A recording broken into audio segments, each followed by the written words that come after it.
The moment Margaret Ellison revealed her identity, the entire VIP lounge at Hartsfield-Jackson Atlanta International Airport fell silent.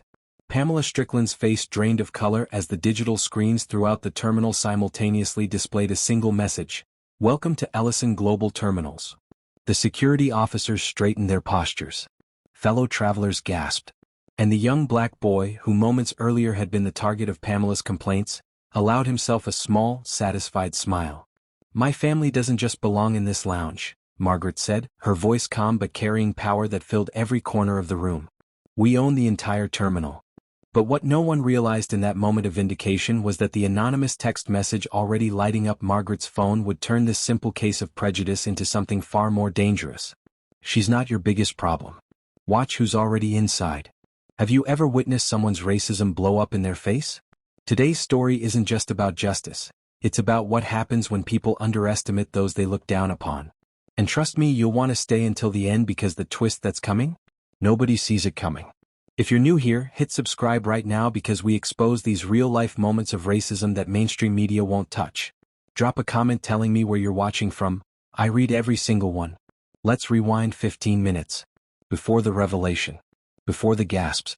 Before Margaret Ellison showed exactly why you should never judge someone by the color of their skin. It began like most incidents of racism do, with a look. A stare that lingered too long. A gaze filled with suspicion and entitlement. Pamela Strickland, dressed in designer clothes that screamed old money, couldn't stop staring at the corner of the Delta Sky Lounge where a young black boy sat quietly reading his comic book. "Charles," she whispered to her husband, though not quietly enough. "Why is that child in here? This isn't a playground." Charles barely looked up from his Wall Street Journal. "Leave it alone, Pam." But Pamela couldn't leave it alone. Something about seeing this boy, this black child in expensive clothes with top-tier headphones, in her exclusive space made her blood boil. The audacity. The invasion. The breaking of unspoken rules about who belongs where.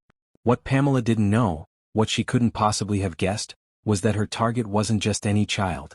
And the distinguished older woman sitting beside him wasn't just any guardian. "I pay good money for this membership," Pamela continued, her voice rising just enough for nearby travelers to glance over. "They can't just let anyone wander in." The boy heard her. Of course he did. At 9 years old, Elijah Ellison had already developed that sixth sense many black children unfortunately need to cultivate, the ability to detect when they're being talked about, when they're being othered, when they're being seen as a problem rather than a person. He shifted uncomfortably, pulling his headphones tighter around his neck. His grandmother, Margaret, noticed immediately.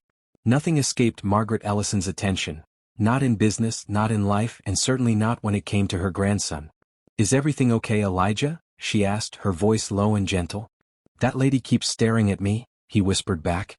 Margaret followed his gaze to where Pamela sat, now openly glaring at them. Their eyes met briefly, a silent confrontation, a battle of wills, before Pamela stood up abruptly. "This won't take long," Pamela announced to her husband, smoothing her skirt as she marched toward the reception desk. And that's when everything changed. That's when a simple morning in an airport lounge transformed into a moment that would go viral across social media, spark debates about privilege and racism, and ultimately lead to something none of them could have anticipated. Because while Pamela thought she was about to get a black child removed from her space, she was actually walking straight into a trap of her own making. A trap that would expose not just her prejudice, but something far more dangerous lurking beneath the surface of this seemingly simple confrontation. If you've ever been underestimated because of how you look, drop a like right now. And if you're still here, comment, "I'm watching," so I know you're ready for what happens next. The security cameras captured everything that followed. The confrontation. The revelation. And the mysterious figure watching from the shadows, whose identity would turn this story of racism into something much darker. No one saw it coming. Not Pamela. Not the other travelers. Not even Margaret Ellison herself. The morning had started like any other at Hartsfield-Jackson. The world's busiest airport hummed with activity, announcements echoing through vast terminals, the squeak of luggage wheels against polished floors, and the constant flow of humanity moving between gates. For 9-year-old Elijah Ellison, airports had always felt like a second home. As the grandson of Margaret Ellison, founder and CEO of Ellison Global Holdings, he'd grown up in transit lounges and first-class cabins, moving between their homes in Atlanta, New York, and London. "Grandma, can I have another orange juice?" Elijah asked, looking up from his comic book. His voice was soft but confident, the voice of a child who knew he belonged in these exclusive spaces. Margaret smiled, her elegant fingers pausing over her iPad. At 67, she carried herself with the quiet authority that came from decades of commanding boardrooms and building an empire. Her silver-streaked hair was pulled back in a neat bun, her clothing expensive but understated, a woman who had nothing to prove to anyone.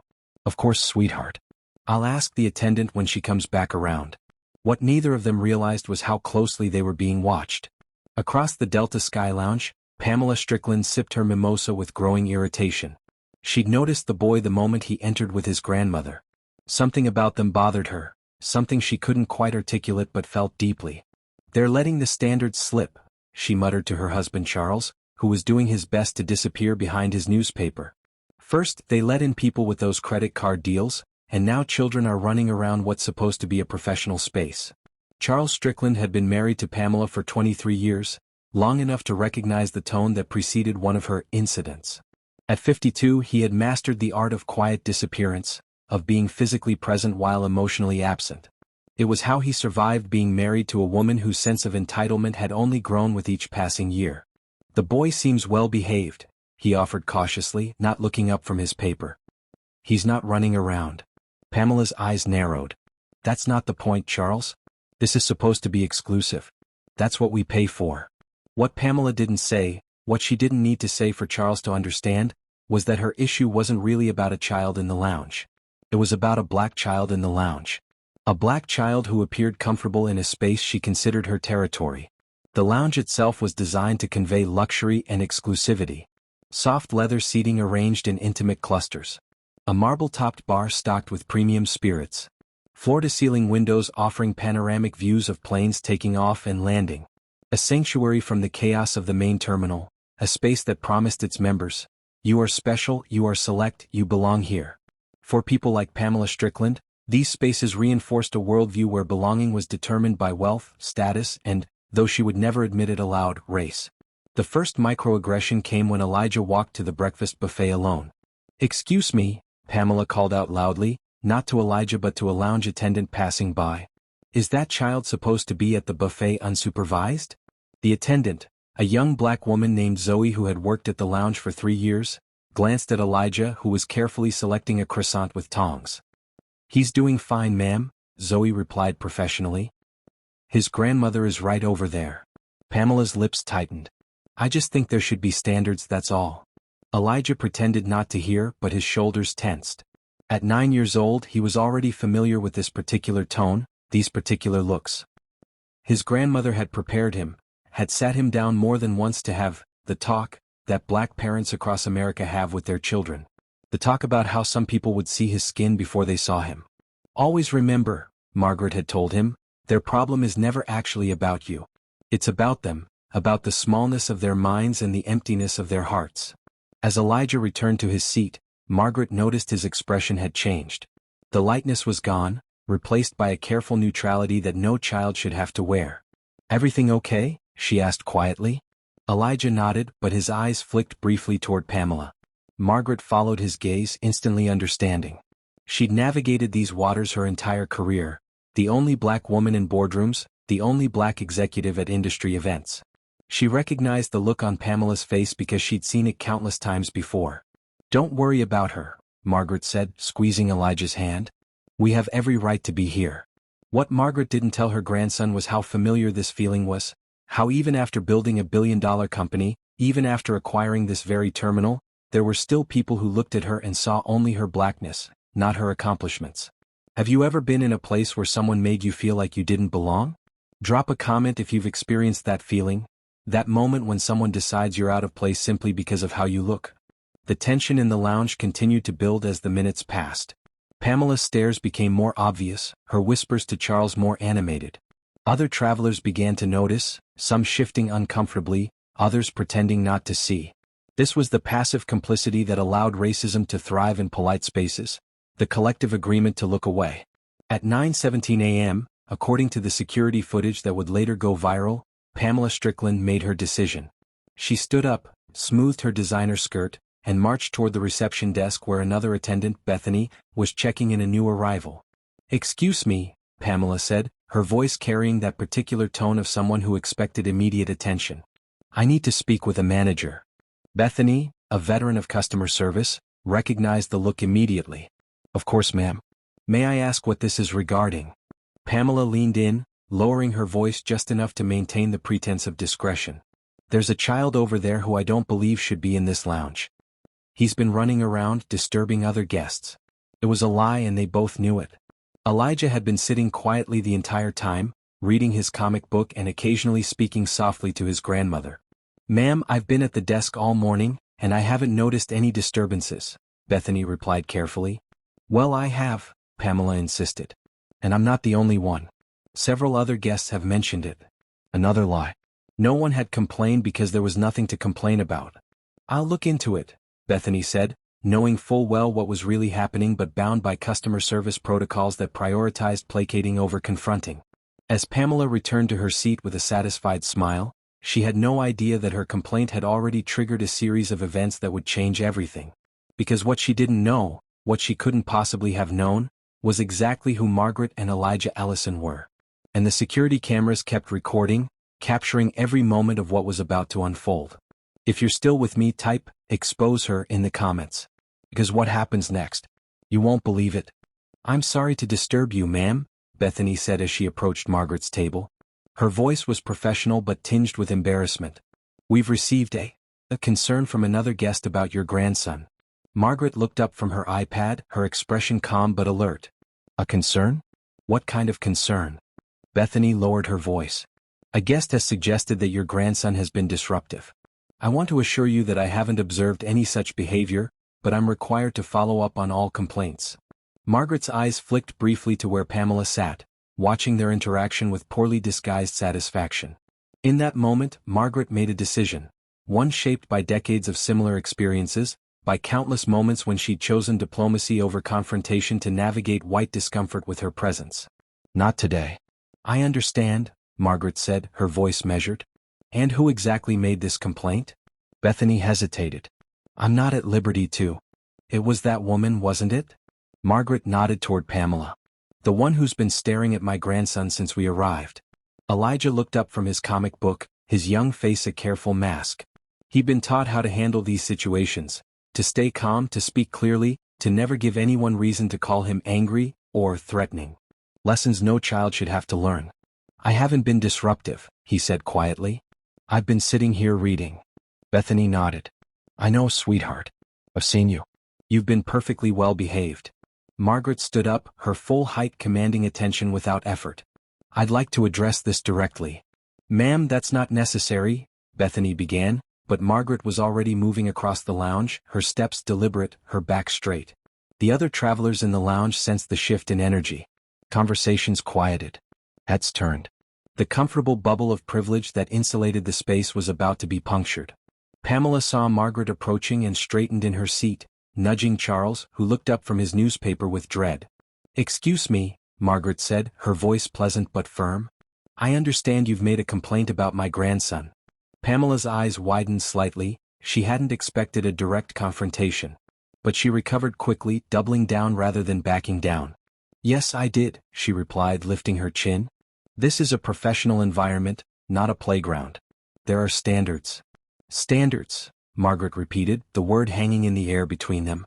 "And what standards exactly is my grandson failing to meet?" The question was precise, calculated to force Pamela to articulate what everyone in the lounge already knew, that her complaint had nothing to do with Elijah's behavior and everything to do with his race. Pamela glanced around, suddenly aware of the audience they'd attracted. "He's been running around, disturbing people who are trying to work." "That's a lie," Elijah said, his voice clear despite its softness. He had followed his grandmother and now stood beside her, comic book still in hand. "I've been sitting and reading the whole time." Charles Strickland shifted uncomfortably in his seat. "Pam, maybe we should." "No, Charles," Pamela cut him off. "I have every right to expect a certain environment in a place like this. We pay good money for this membership." Margaret's expression didn't change, but something flickered in her eyes, a decision being made. "So do we." By now, other travelers had abandoned any pretense of not watching. Some looked embarrassed, others curious, a few nodding in quiet support of Margaret. But most simply observed. the passive audience to racism that allowed it to persist unchallenged.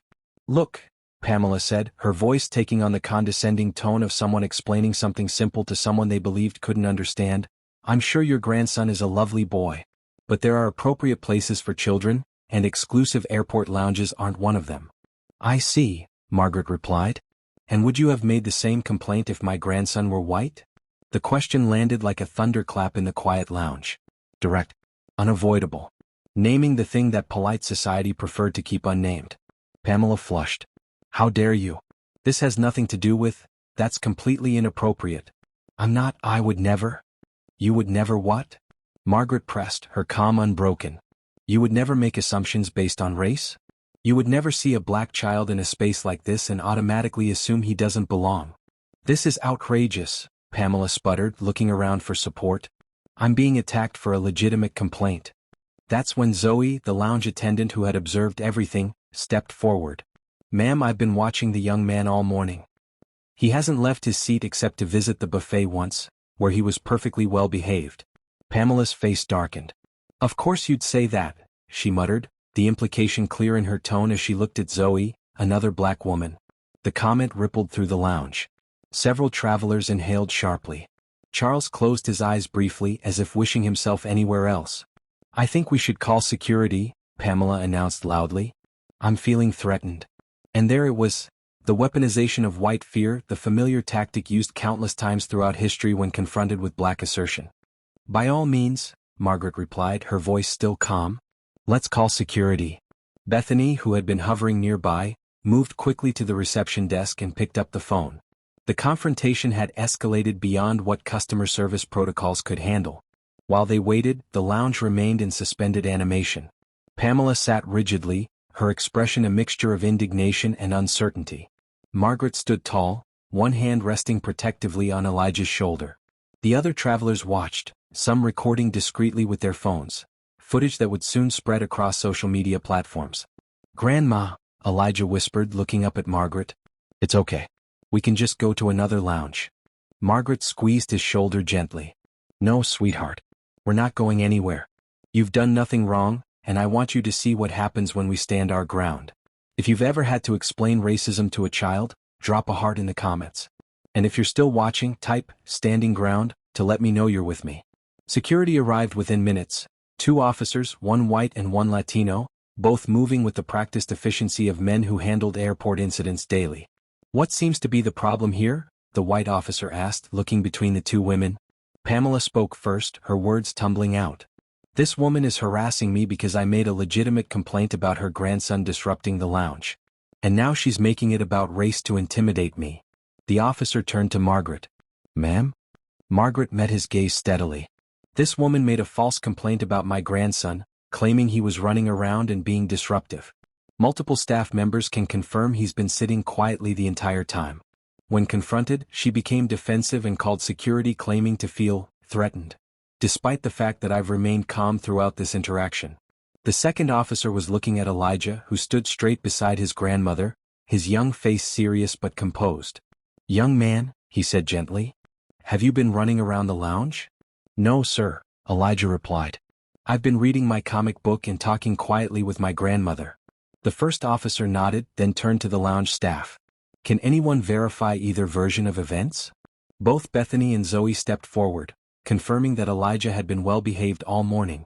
This is ridiculous, Pamela declared, standing up. They're obviously covering for each other. I want to speak to a manager. I want to file a formal complaint. The white officer sighed, recognizing the situation for what it was. Ma'am, based on staff accounts and what we can see, there doesn't appear to be any disruption happening. I suggest we all return to our seats and... Do you know who I am? Pamela interrupted, her voice rising. My husband is a platinum member. We spend thousands of dollars on Delta flights every year. I will not be treated this way. And that's when everything changed. The white security officer, whose name badge read, Officer Wilson, exchanged a glance with his partner.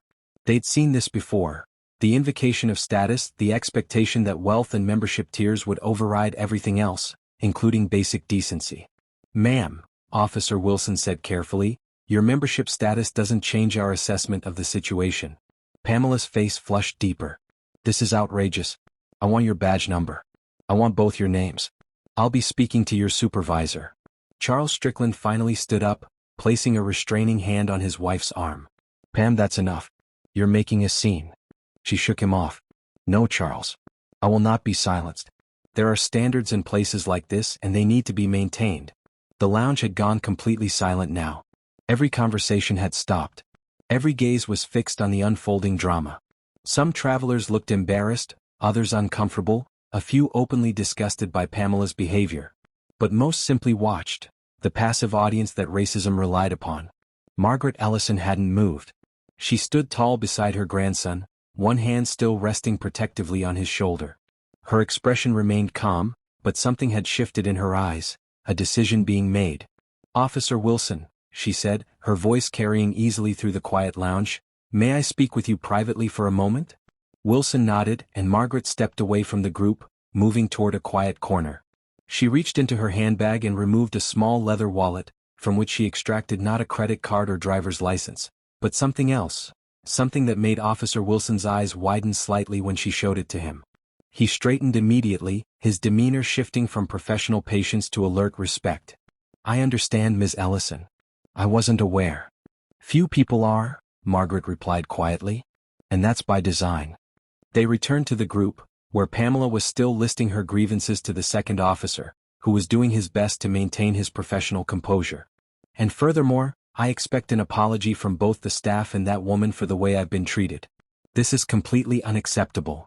Officer Wilson cleared his throat. Mrs. Strickland, I need to inform you that there will be no further action taken regarding your complaint. In fact, I strongly suggest you return to your seat and enjoy the remainder of your time in the lounge quietly. Pamela blinked, thrown off balance by the sudden shift in tone. Excuse me? Did you not hear anything I just said? I want to file a formal complaint. That won't be necessary, Wilson replied firmly. What is happening right now? Pamela demanded, looking around as if seeking allies among the other travelers. Finding none, she turned back to the officers. Why are you taking her side? Is it because?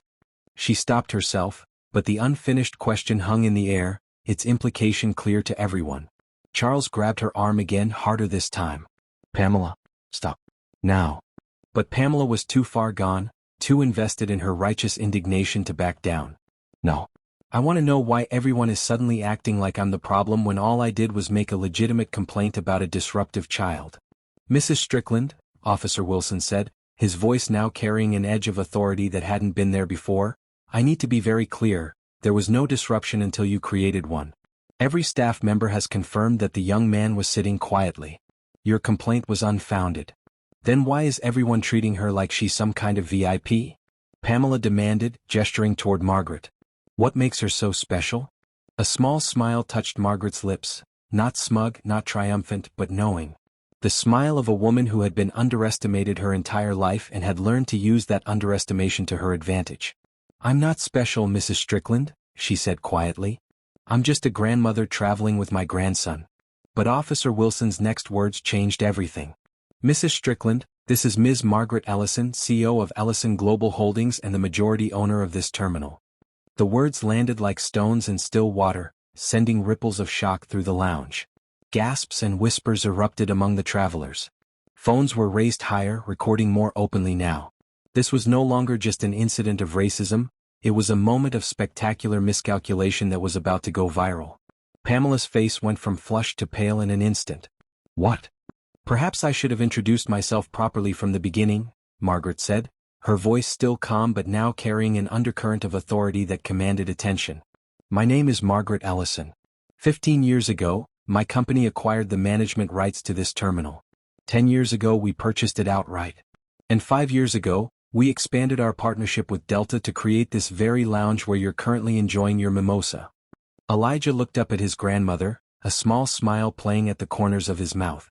He'd seen this before, the moment when people realized exactly who his grandmother was, when their assumptions about her collapsed under the weight of reality. Pamela stood frozen, her mouth opening and closing without sound. Charles had his face in his hands, the picture of mortification. I had no idea, Pamela finally managed. Clearly, Margaret replied. Then she turned to Officer Wilson. I believe Mrs. Strickland mentioned something about standards being maintained in this lounge. On that point at least we agree. She reached into her bag again and removed her phone. With a few taps she pulled up what appeared to be a security app.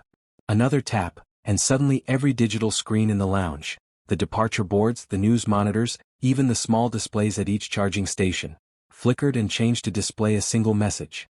Welcome to Ellison Global Terminals. The display lasted only 5 seconds before returning to normal, but the impact was immediate and dramatic. It was a demonstration of control so complete, so casual, that it left no doubt about who truly belonged in this space. If you're still watching, type power move in the comments. And if you've ever witnessed someone's racism blow up in their face like this, hit that like button right now. Now, Margaret continued, turning back to Pamela, about those standards you mentioned. You're right that we should maintain certain standards in this lounge. Standards of courtesy. Standards of respect. Standards that recognize the dignity of every traveler regardless of their age or the color of their skin. The lounge erupted in spontaneous applause. Not everyone joined in. Some travelers looked away uncomfortably, recognizing perhaps their own complicity in similar situations. But enough that the message was clear. Margaret Ellison had just delivered a masterclass in handling racism with grace and power. Pamela Strickland stood motionless, the full weight of her humiliation crashing down around her. In trying to assert her privilege, she had challenged someone with far more power than she could have imagined. In trying to put a black child in his place, she had discovered that his place was far above her own in the very hierarchy she worshipped. I think, Charles said quietly to his wife, that we should gather our things and find another place to wait for our flight. But as they turned to leave, Margaret's phone buzzed with an incoming message. She glanced down at the screen and for the first time, her composed expression faltered. The message was from an unknown number. She's not your biggest problem. Watch who's already inside. Margaret looked up sharply, her eyes scanning the lounge with new alertness. What had seemed like a simple case of racism, unpleasant but familiar, suddenly felt like something else entirely. Something planned. Something targeted. Because while everyone's attention had been focused on the confrontation with Pamela Strickland, no one had noticed the man in the corner watching everything, his phone recording not for social media but for someone else entirely. No one had noticed him slip something into his pocket when the security officers arrived. Something that looked suspiciously like a security badge with the Ellison Global logo. And no one, not even Margaret Ellison herself, had any idea that this very public confrontation had been exactly what someone wanted. A distraction from what was really happening behind the scenes. The game had only just begun. As Pamela and Charles Strickland gathered their belongings, the atmosphere in the lounge shifted. What had been tension now transformed into something else. A collective exhale, followed by the low buzz of excited conversations as travelers processed what they'd just witnessed. Did you get that on video? That was Margaret Ellison. She owns the whole terminal? Did you see that woman's face when she found out? Margaret, however, wasn't basking in her victory. The anonymous text message had triggered her well-honed instincts for danger.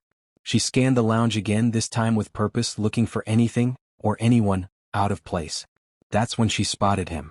A man in his 40s, unremarkable in appearance, sitting alone in the corner. What caught her attention wasn't his appearance but his behavior.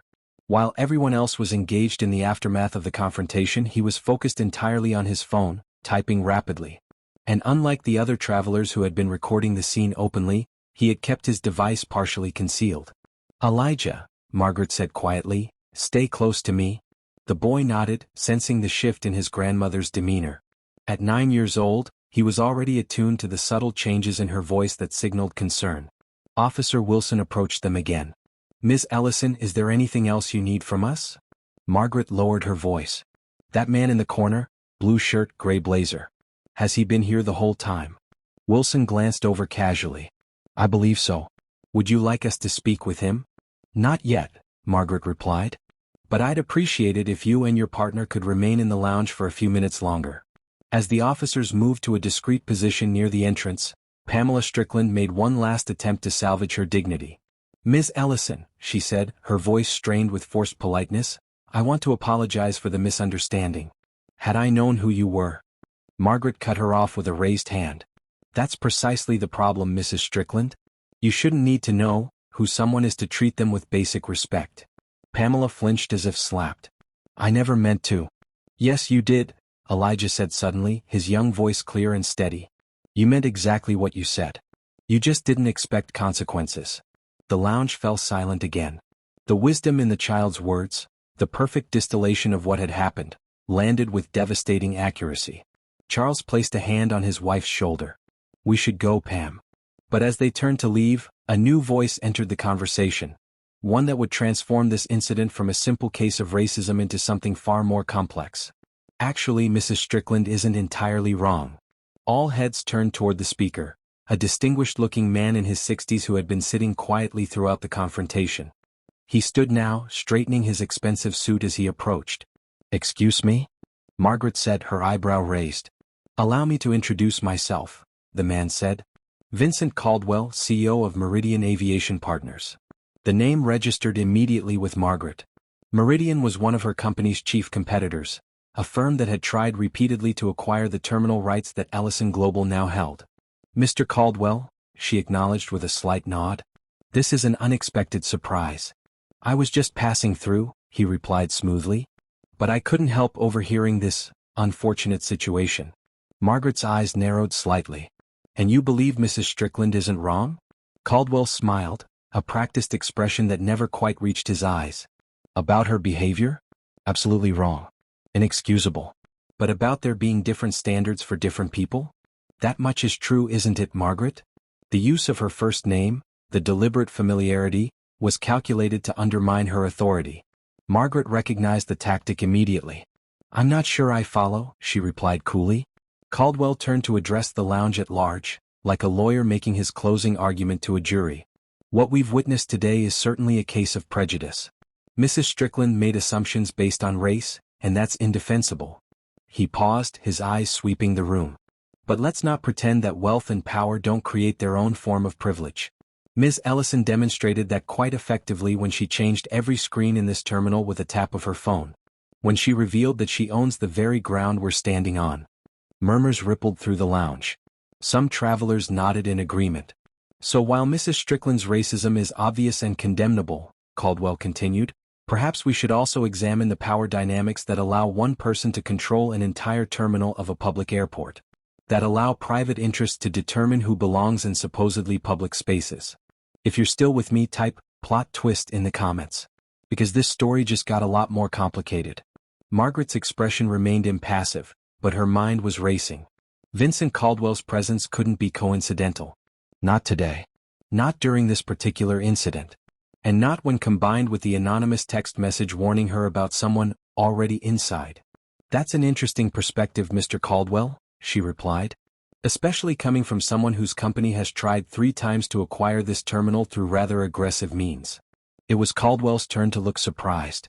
He hadn't expected her to be so direct, to expose their business rivalry so publicly. "Business is business, Margaret," he recovered quickly. "Nothing personal." "Isn't it?" she countered. "Because your sudden appearance during this particular incident feels very personal indeed."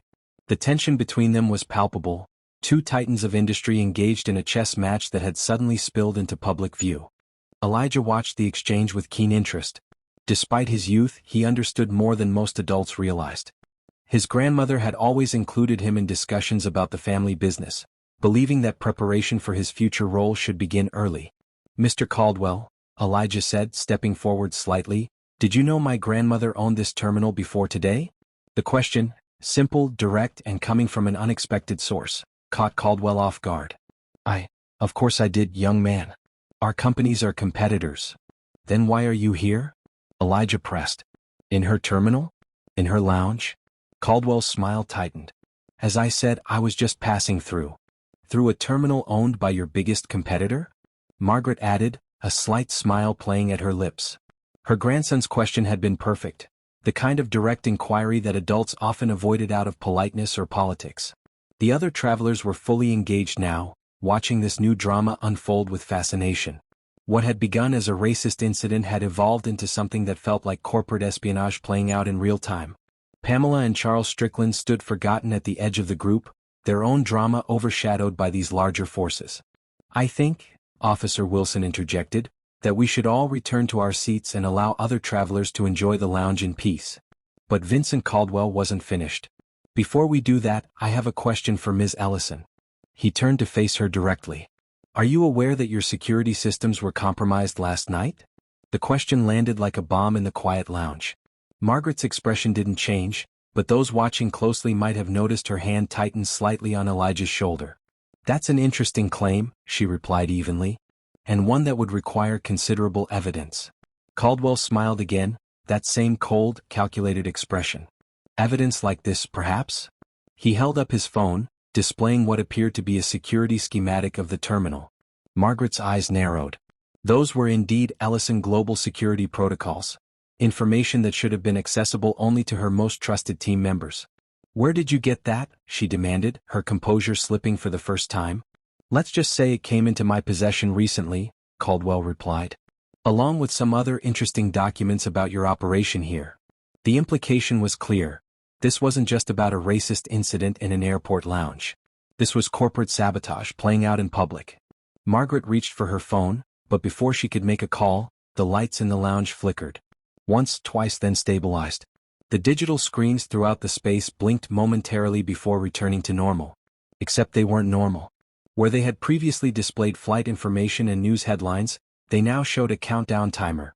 30:00, 29:59, 29:58. "What is this?" someone asked, voice rising with alarm. Margaret's phone buzzed again.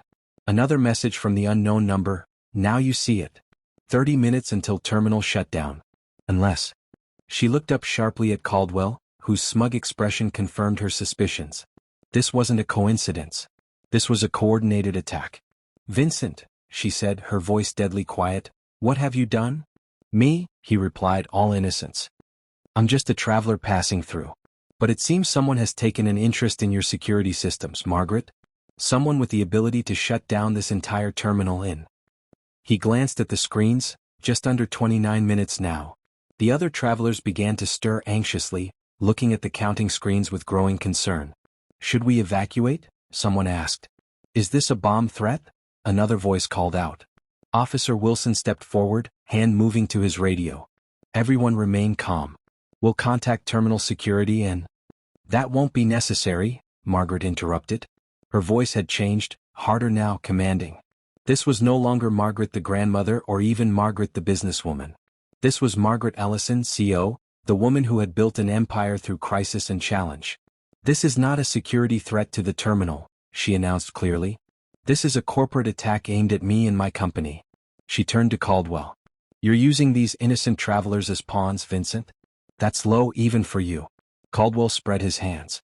"I have no idea what you're talking about, Margaret. But if someone has indeed compromised your systems, perhaps it's time to consider that Ellison Global isn't the right company to manage critical infrastructure like an airport terminal." And there it was, his endgame. Create a public crisis, undermine confidence in Ellison Global's security, and position Meridian to step in as the savior. If you're still watching, comment "corporate warfare" right now. Because this racism story just revealed its true colors.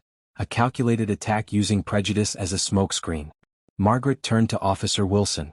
"I need to access the terminal's main security office immediately. And I need this man," she nodded toward Caldwell, "detained for questioning." Wilson hesitated. "Ms. Ellison, I don't have the authority to detain someone without." "Check your jurisdiction protocols," Margaret cut in. "As the terminal owner, I have the right to request temporary detention of anyone suspected of compromising terminal security. Section 47, Paragraph 3 of your operating agreement with Ellison Global." Wilson blinked, impressed that she knew the protocols by heart. He nodded to his partner, who moved to stand beside Caldwell. "This is outrageous," Caldwell protested. "You can't detain me based on wild accusations." "It's not detention," Margaret replied coolly. "It's a security interview. Standard procedure when someone claims to have knowledge of a security breach." She smiled thinly. "You did claim that, didn't you, Vincent? Publicly, in front of all these witnesses?" Caldwell's face darkened as he realized his mistake. In trying to pressure Margaret, he had implicated himself. "What about us?" Pamela Strickland asked suddenly, reminding everyone of her presence. "Can we leave?" Margaret glanced at her, then at Charles, who looked thoroughly defeated by the entire situation. "You're free to go, Mrs. Strickland. Though I suspect this incident will follow you long after you leave this lounge." As if on cue, several travelers held up their phones, indicating they had recorded everything. In the age of social media, Pamela Strickland's racism, and its spectacular backfiring, would likely be viral before her plane even took off. "Grandma," Elijah said quietly, tugging at Margaret's sleeve. The man in the corner is gone. Margaret's head snapped up. The man in the blue shirt and gray blazer had indeed vanished during the confrontation with Caldwell. Another piece of the puzzle clicked into place. Wilson, she said urgently, we need to lock down the terminal now.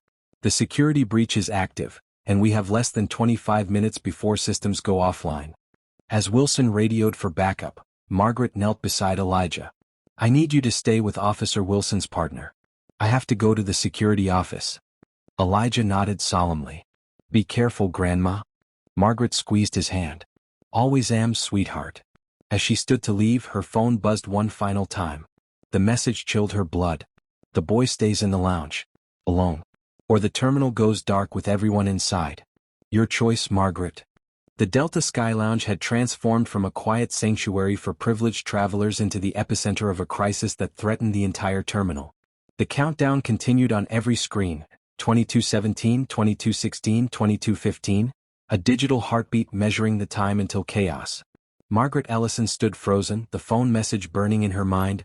The boy stays in the lounge. Alone. Or the terminal goes dark with everyone inside. This was no longer about racism or corporate rivalry. This was a direct threat against her grandson. Miss Ellison? Officer Wilson prompted. We need to move now if we're going to secure the terminal. Margaret's mind raced through scenarios, calculating risks and outcomes with the precision that had made her one of the most successful CEOs in America. Whoever was behind this knew exactly how to target her, through the one person she valued above everything else. Change of plans, she said finally. I need this lounge evacuated immediately, everyone except my grandson and essential security personnel. Wilson looked confused. Ma'am, protocol suggests we should. This isn't about protocol anymore, Margaret cut in, her voice low enough that only Wilson could hear. They're targeting my grandson. I need him protected while I deal with this. Understanding dawned in Wilson's eyes. He nodded once, then turned to address the increasingly anxious travelers. Ladies and gentlemen, we need to evacuate this lounge immediately. Please gather your belongings and proceed to the exit in an orderly fashion. As the travelers began to move, Margaret pulled Elijah aside. I need you to be brave, she told him, her voice steady despite the fear gripping her heart. You're going to stay here with Officer Wilson while I fix this. Elijah's eyes widened. They want me to stay alone? Why? Because they know you're what matters most to me, Margaret replied honestly. She had never lied to her grandson, even in difficult moments. But you won't be alone. Officer Wilson will stay with you and I'll have the entire security team watching through the cameras. Elijah nodded, his young face serious. I'm not scared, Grandma. Margaret smiled, though it didn't reach her eyes. I know you're not. You're an Ellison. As the lounge emptied, Vincent Caldwell remained under the watchful eye of Wilson's partner. This is absurd, he protested. You can't seriously believe I'm behind this. Margaret approached him, her expression cold. What I believe, Vincent, is that you're opportunistic enough to exploit a crisis, even if you didn't create it.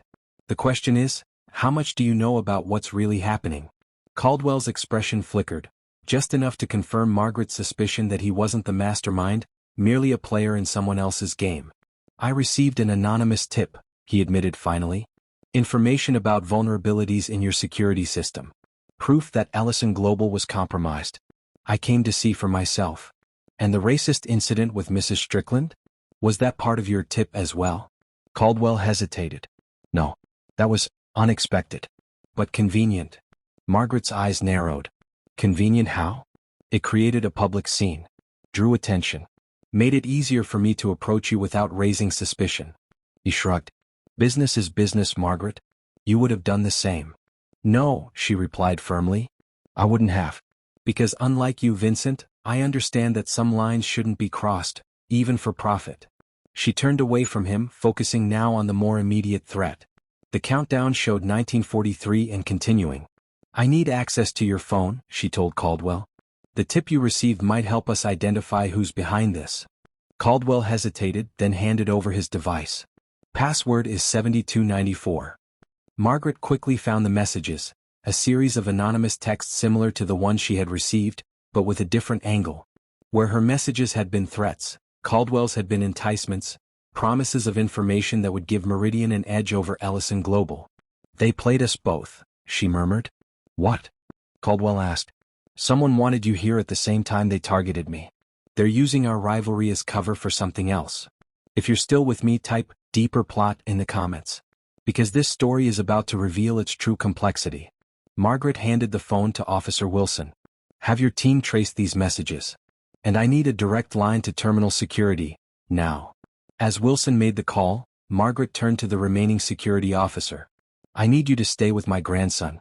No one enters this lounge except me or Officer Wilson. Is that clear? The officer nodded. Yes, ma'am. Margaret knelt before Elijah one last time. I'll be back soon. Remember what I taught you. Elijah nodded solemnly. Trust my instincts. Watch people's eyes, not their mouths. And never show fear even when I'm afraid. Margaret smiled, a genuine smile this time. That's my boy. With a final squeeze of his hand, she stood and headed for the door. As she reached it, she turned back to Caldwell. You're coming with me, Vincent. If you're not part of the problem, you can be part of the solution. Caldwell looked surprised but followed without protest. As they hurried through the terminal toward the security office, Margaret's mind pieced together the fragments of information. The racist incident with Pamela Strickland. The anonymous messages. Caldwell's convenient appearance. The man in the corner who had disappeared. This was planned, she said aloud. All of it. But why? What's the real target? The terminal was operating normally despite the crisis unfolding behind the scenes. Travelers moved between gates, unaware of the countdown ticking away on the screens in the lounge. Security personnel maintained their usual positions, though Margaret noticed they were more alert than usual. Wilson had clearly spread the word discreetly. If I wanted to damage Ellison Global, Caldwell mused as they walked, I'd target your reputation, not your infrastructure. A security breach that endangers travelers would do exactly that. Margaret shot him a sharp look. Is that a confession? An observation, he corrected. I'm a businessman, Margaret, not a criminal. Whatever this is, it's beyond corporate rivalry.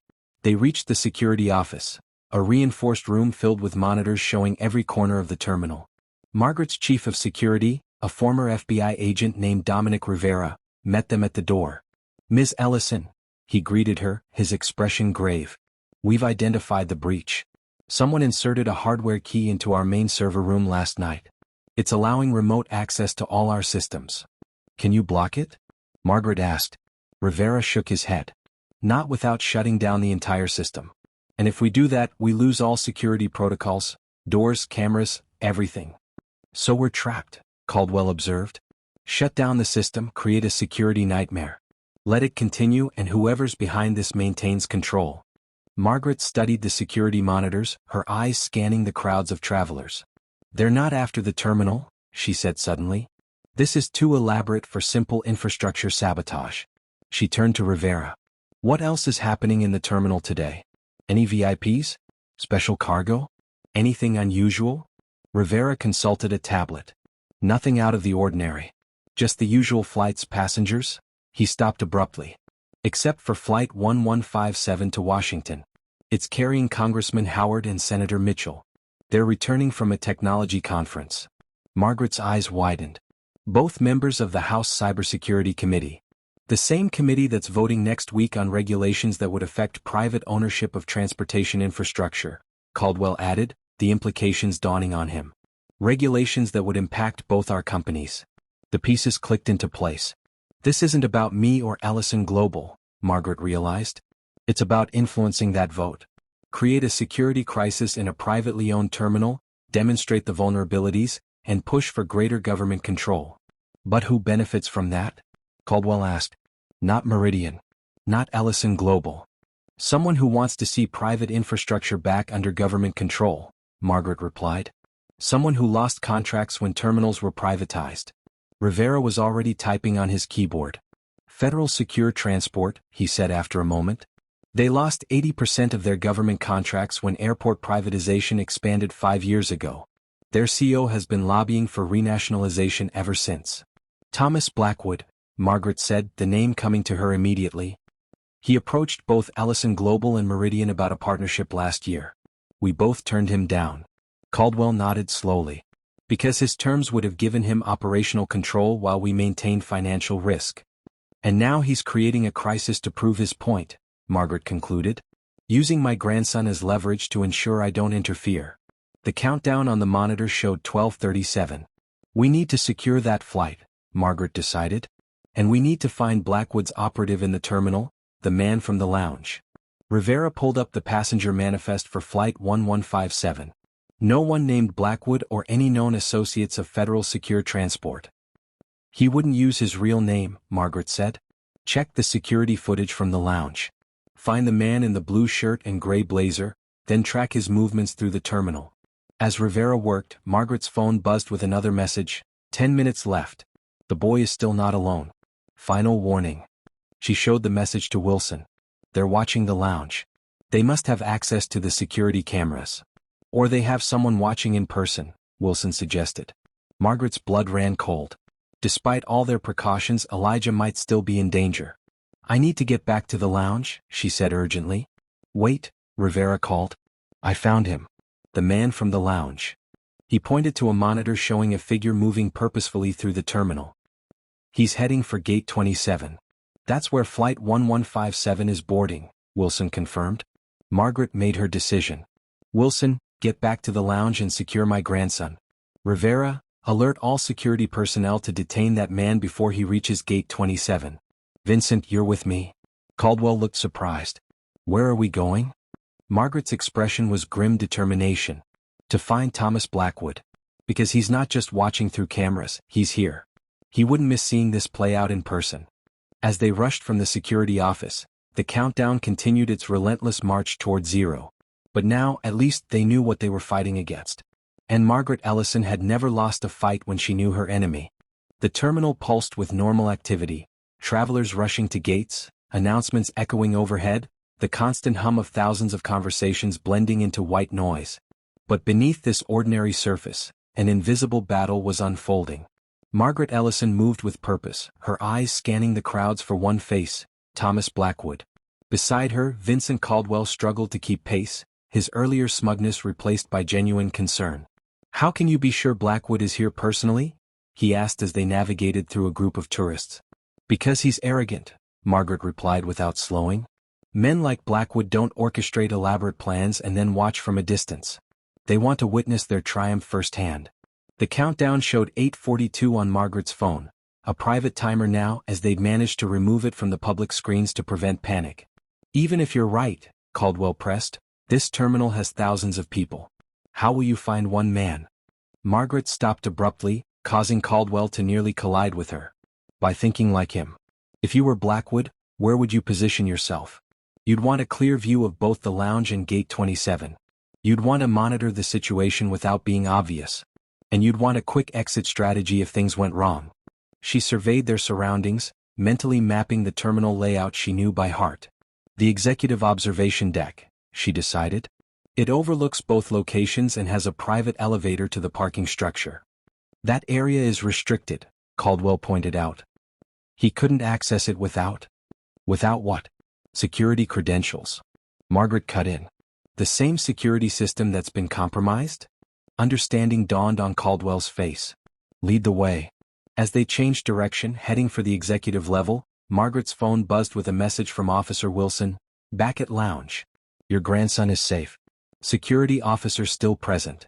A small relief, but Margaret wouldn't truly breathe easy until this was over. The countdown, 7:19. The executive observation deck was a glass-enclosed space on the terminal's upper level, designed for airport officials to monitor operations. It offered panoramic views of the entire concourse, including both the Delta Sky Lounge and Gate 27. As they approached the restricted elevator, Margaret pressed her palm against the biometric scanner. Despite the security breach, her highest-level access remained functional, a failsafe she had insisted on when designing the system. If Blackwood is up there, she told Caldwell as the elevator doors closed, let me handle the talking. He wants me rattled, desperate. I won't give him that satisfaction. Caldwell nodded. For what it's worth, Margaret, I never would have involved a child in corporate rivalry. That crosses a line. I know, she replied simply. In the world of business there were opponents and there were enemies. Caldwell had just moved from one category to the other. The elevator opened directly onto the observation deck, a sleek space with floor-to-ceiling windows and a central console of monitors. And there, standing with his back to them, gazing out over the terminal, was Thomas Blackwood. He turned at the sound of the elevator, a smile spreading across his face. At 65, Blackwood maintained the physical presence of the military man he'd once been, tall, broad-shouldered, with steel-gray hair cut close to his scalp. "Margaret," he greeted her, as if they were meeting for lunch rather than in the middle of his terrorist plot. "Right on time. And Vincent Caldwell too. What an unexpected bonus." "It's over, Thomas," Margaret said, her voice steady. "We know what you're doing. Security is already detaining your operative before he can reach the congressman." Blackwood's smile didn't waver. "You mean Mr. Reed? He's not my only asset in this terminal, Margaret. I never rely on just one point of failure, a business lesson you taught me actually." He gestured to the monitors which showed various views of the terminal. One displayed Elijah in the lounge, sitting with the security officer. Another showed Gate 27, where passengers were boarding. A third showed the man in the blue shirt, Reed, now surrounded by security personnel. "Impressive response time," Blackwood acknowledged, "but ultimately irrelevant."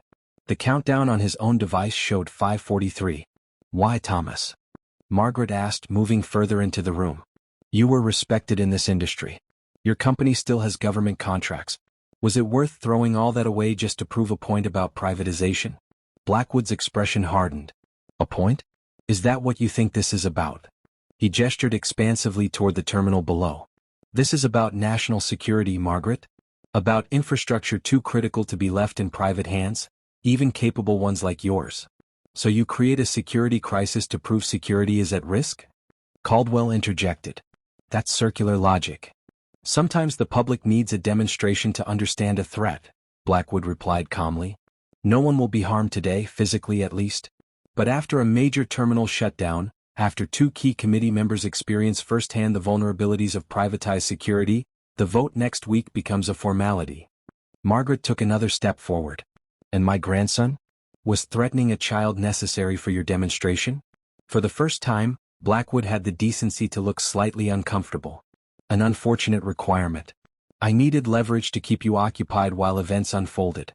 The boy was never in actual danger." "Tell that to a 9-year-old who's been told to sit alone while his grandmother deals with a terminal-wide threat," Margaret replied, her voice sharp with controlled anger. "If you're still with me, type "Final Showdown" in the comments. We're reaching the climax of this story and you won't believe how it ends." Blackwood checked his device again. 4:51. "We're running out of time for negotiations, Margaret. My offer stands. Allow the system to execute its shutdown sequence, and after the demonstration is complete, I'll provide the kill code. Everyone experiences minor inconvenience, the committee members get their wake-up call, and life returns to normal, with improved security regulations." "And if I refuse?" Margaret asked, though she already knew the answer. "Then instead of a controlled, temporary shutdown, the system initiates a complete purge. Every security protocol, every door lock, every restricted area, all compromised simultaneously. Imagine the chaos. Imagine the headlines." Blackwood's eyes gleamed. "Imagine the congressional hearings that would follow." Margaret maintained her composure, but her mind was racing. She needed more time. "How did you do it?" "Our systems are state-of-the-art." Blackwood smiled, unable to resist the opportunity to showcase his ingenuity. "Technology is only as secure as the humans who operate it. One of your IT administrators has a gambling problem and significant debts. He was receptive to financial incentives." "Gregory," Margaret said, the betrayal stinging despite the circumstances. She had personally hired Gregory Chin 5 years ago, had promoted him, had trusted him with critical systems. "Don't blame him too harshly," Blackwood said. "He believed it was just a security test, commissioned by your company to identify vulnerabilities. By the time he realized the truth, it was too late to back out." 3:22. Margaret needed to keep him talking. Every second gained was another second for Rivera and his team to work on countering the breach. "And Pamela Strickland? Was she part of your plan too?" Blackwood laughed. "No, she was just a stroke of incredible luck. A racist incident involving the terminal owner's grandson? The perfect distraction. Sometimes the universe provides exactly what you need." "Or perhaps," came a new voice from the elevator, "the universe provides exactly what you deserve." All three turned to see Elijah standing in the elevator doorway, Officer Wilson directly behind him. "Elijah!" Margaret exclaimed. "You're supposed to be in the lounge." "I convinced Officer Wilson you needed help," the boy replied, his young face serious beyond his years. And I was right. Blackwood recovered quickly from his surprise. How touching. The family reunited just in time for the finale. He checked his device again. 2:47. But Elijah wasn't looking at Blackwood or the countdown. His eyes were fixed on the central console, studying the monitor displays with intense concentration. You said Mr. Gregory helped you, he said suddenly, addressing Blackwood directly. The man who taught me coding last summer during Take Your Child to Work Day. Blackwood blinked, thrown by the non sequitur. What of it? A small smile played at the corners of Elijah's mouth, the same knowing smile his grandmother had displayed in the lounge. Mr. Gregory always builds backdoors into his systems. He calls them his emergency exits. He showed me how they work. Margaret's eyes widened as she understood what her grandson was suggesting. Elijah, do you know how to access Gregory's backdoor? The boy nodded. I think so. He uses the same pattern for everything. He said good coders are consistent. Blackwood's composure finally cracked. This is absurd. You expect me to believe a child can override a sophisticated security protocol? Not override, Elijah corrected, moving toward the console with confidence. Just use the door Mr. Gregory always leaves open. 159. Stop him. Blackwood ordered, moving to intercept the boy. But Officer Wilson stepped between them, hand on his weapon. Stay back, sir. Margaret watched with a mixture of pride and amazement as Elijah reached the console and began typing with the focused precision of someone who knew exactly what he was doing. Gregory had indeed taken the boy under his wing during the company's family day, impressed by his natural aptitude for coding. Even if he finds this supposed backdoor, Blackwood said, his voice tight with growing anxiety, my system is designed to execute regardless of local interventions. It's running on separate servers outside this terminal. Maybe, Margaret replied, her confidence growing as she watched her grandson work. But you still needed access to our local systems to implement it. And anything that can be implemented can be removed. 112. Elijah's fingers moved rapidly across the keyboard, his face a mask of concentration. On the screens above, command lines appeared and disappeared as he navigated through layers of security. There, he said finally, pointing to a small anomaly in the code. That's not Mr. Gregory's normal pattern. That's where the bad code is hiding. Blackwood lunged forward suddenly, desperation overriding caution. Get away from there. Officer Wilson intercepted him, but Blackwood was stronger than he appeared. They grappled, crashing into a nearby chair. Hurry, Elijah. Margaret urged, moving to help Wilson restrain Blackwood. 037. I need Mr. Gregory's password, Elijah said, his voice remarkably calm despite the chaos around him. His emergency exit password. Margaret thought frantically. What would Gregory use? What personal detail would he consider secure yet memorable? Try Chess M. Forster 1998, she called out. His college chess championship. Elijah typed it in. Access denied. 022. No, wait, Margaret corrected herself. Try M. Forster CH3SS 1998. He always puts the important word first. Elijah's fingers flew across the keyboard. 015. Access granted. A new command prompt appeared. I'm in. Elijah announced. What do I do now? Delete the execution file. Margaret instructed, still struggling with Blackwood. Look for anything scheduled to run at 009. Elijah scanned the directory, found a suspicious file, and hit delete. 005. It's asking for confirmation, he called out. 004. Type yes in all caps. Margaret shouted. 003. Elijah typed the confirmation. 002. He hit enter. 001. The screen froze. Midnight. For a moment, the entire room held its breath. Then, one by one, the monitors returned to their normal displays. No shutdown. No security breach. The terminal continued to operate as if nothing had happened. Blackwood sagged in Wilson's grip, the fight leaving him as he watched his plan disintegrate. Impossible, he whispered. Elijah turned from the console, a mixture of relief and pride on his young face. Mr. Gregory always says the simplest solution is usually the right one. Margaret broke away from the confrontation and rushed to her grandson, enveloping him in a fierce hug. You brilliant, brave boy, she whispered into his hair. Don't you ever scare me like that again. Elijah hugged her back just as tightly. I knew I could help. I'm an Ellison, remember? As Wilson secured Blackwood and called for backup, Margaret held her grandson and reflected on the day's journey, From a racist incident in an airport lounge to foiling a plot that threatened national infrastructure. All because someone had underestimated a black child and his grandmother. Some lessons, it seemed, were harder to learn than others. 3 hours later, the Delta Sky Lounge had returned to its usual atmosphere of quiet luxury. The drama that had unfolded earlier was now being handled by FBI agents in a secure area of the terminal, far from the curious eyes of travelers. Margaret sat across from Elijah, watching as he enjoyed an ice cream sundae that the lounge staff had prepared specially for him. A small celebration of his heroism that couldn't wait for a more formal recognition. "Is Mr. Gregory going to jail?" Elijah asked between bites, his voice carrying the innocent directness that only children can manage. Margaret considered her answer carefully.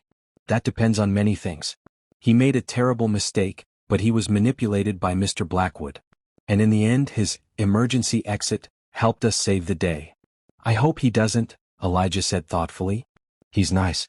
He just made a bad choice." Margaret smiled at her grandson's capacity for forgiveness, a quality she hoped he would never lose, despite the harsh realities he would face as a black man in America. "What about Mrs. Strickland?" Elijah continued. "Is she in trouble too?" "Not legal trouble," Margaret replied. "But the kind that follows when people see you for who you really are." Several passengers recorded her behavior. It's already circulating online. Indeed, the incident had gone viral within hours. #TerminalKaren was trending on Twitter, alongside #EllisonZoneIt, a hashtag celebrating how Margaret had handled the situation. The video showed everything: Pamela's racist assumptions, Margaret's dignified response, and the stunning revelation of ownership that had left Pamela speechless. "People are calling it a teaching moment," Margaret added. "A reminder that you can never judge someone's worth or belonging based on the color of their skin." Elijah nodded, processing this with the seriousness he brought to everything. "Do you think she learned anything?" It was the question at the heart of every such incident. Whether the exposure of racism actually changed hearts and minds, or merely taught people to hide their prejudice better. "I don't know," Margaret answered honestly. "Some people can't see past their own biases, even when they're confronted with them directly. But others, those who have the capacity for growth, might reflect and change. We can hope Mrs. Strickland is one of those people." A comfortable silence fell between them as Elijah returned to his ice cream and Margaret checked her phone. The news was good. Blackwood was in FBI custody, charged with multiple federal crimes. His operative had been apprehended before reaching the congressman. Ann Vincent Caldwell, in a surprising turn of events, had provided a full statement supporting Margaret's account of the incident. "Miss Ellison?" Margaret looked up to see Officer Wilson approaching their table. He had remained with them throughout the aftermath, his steady presence a reassuring constant in the chaos. "The FBI agents would like to speak with you when you're ready," he said. "No rush. They understand you need time with your grandson." "Thank you, Officer Wilson," Margaret replied, "for everything today. Especially for bringing Elijah to the observation deck when it mattered most." Wilson smiled, glancing at the boy with undisguised admiration. "That was his doing, not mine. He made a compelling case that you needed his help. Said something about Ellison sticking together." "Smart kid," Margaret said, reaching across to squeeze Elijah's hand. "Smart and brave," Wilson agreed. "The FBI agents are already calling him the boy who saved the terminal. There's talk of a civilian commendation." Elijah looked up from his sundae, eyes wide. "Really?" "Really," Wilson confirmed. "Not every day a 9-year-old outsmarts a terrorist." After Wilson departed, Elijah sat a little straighter, processing this new information. "Grandma," he said finally, "do you think this will change how people see me?" The question caught Margaret off guard. "What do you mean, sweetheart?" "When people look at me they usually just see a black kid," Elijah explained, his young voice carrying wisdom beyond his years. "Like Mrs. Strickland did. But now, will they see someone who can do important things?" The question broke Margaret's heart and filled it with hope simultaneously. This was the burden and the challenge that every black child in America faced, to be seen for their potential rather than prejudged by their appearance. "Some will," she answered carefully. "Those who are ready to see beyond their own assumptions. But others will still see what they expect to see, regardless of your accomplishments." She leaned forward, making sure she had his full attention.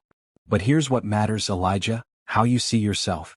Today you proved something important, not to them but to yourself. You showed courage, intelligence, and quick thinking under pressure. Remember how that feels. Hold on to it. Because there will be many Mrs. Stricklands in your life, and knowing your own worth is how you survive them. If you've ever had to explain racism to a child, drop a heart in the comments. And if you're still with me at this point in the story, type wisdom to let me know. Elijah nodded slowly, absorbing his grandmother's words. Is that how you did it? How you built your company even when people didn't think you belonged? Margaret smiled, memories of her own journey flashing through her mind. The closed doors, the dismissive comments, the constant need to be twice as good to get half as far. Exactly, she confirmed. I never let their perception become my reality. I knew my value even when they couldn't see it. She reached across the table and took both his hands in hers. But you have an advantage I didn't have, Elijah. You have me. You have your parents. You have a whole community of people who see you clearly and love you completely. And that makes all the difference. A comfortable silence fell between them again, grandmother and grandson connected by shared experience despite the decades that separated them. Finally, Elijah spoke again. I'm glad Mrs. Strickland complained about me. Margaret raised an eyebrow. Oh, why's that? Because if she hadn't, Elijah explained, we wouldn't have been paying attention when the bad things started happening. Sometimes good things come from bad situations. Margaret felt a surge of pride so intense it brought tears to her eyes. This child, this brilliant, perceptive, resilient child, was the future she had worked for. Every barrier she had broken, every ceiling she had shattered, had been to create a world where Elijah could thrive. You're going to be something extraordinary, she told him, her voice thick with emotion. Even more extraordinary than you already are. Elijah grinned, a flash of childish delight breaking through his serious demeanor. I know. I'm an Ellison. As they prepared to meet with the FBI agents, Margaret reflected on the day's events. What had begun as an all-too-familiar incident of racism had evolved into something far more complex. A corporate conspiracy, a security crisis, a moment of heroism. But at its core, the story remained the same. A story about assumptions and appearances, about who belongs and who decides, about the courage to stand your ground when others try to displace you. It was a story that played out every day across America, though rarely with such dramatic stakes or satisfying conclusions. For every Margaret Ellison who owned the terminal, there were thousands of Black Americans who had no such power to leverage when confronted with racism, who had to absorb the indignities, swallow the pain, and keep moving forward. The true lesson, Margaret realized as she watched her grandson finish his ice cream, wasn't about winning confrontations or exposing racists. It was about building a world where such confrontations weren't necessary in the first place. A world where no child would ever be made to feel they didn't belong because of the color of their skin. That world didn't exist yet. But looking at Elijah, brave, brilliant, and unbowed, Margaret allowed herself to hope that it might someday be possible. If this story touched you, please hit subscribe and share it with someone who needs to hear it. Because these conversations matter. These stories matter. And most importantly, how we see each other matters. Thank you for watching. This is Black Pain, reminding you that the most powerful response to racism isn't anger, it's excellence.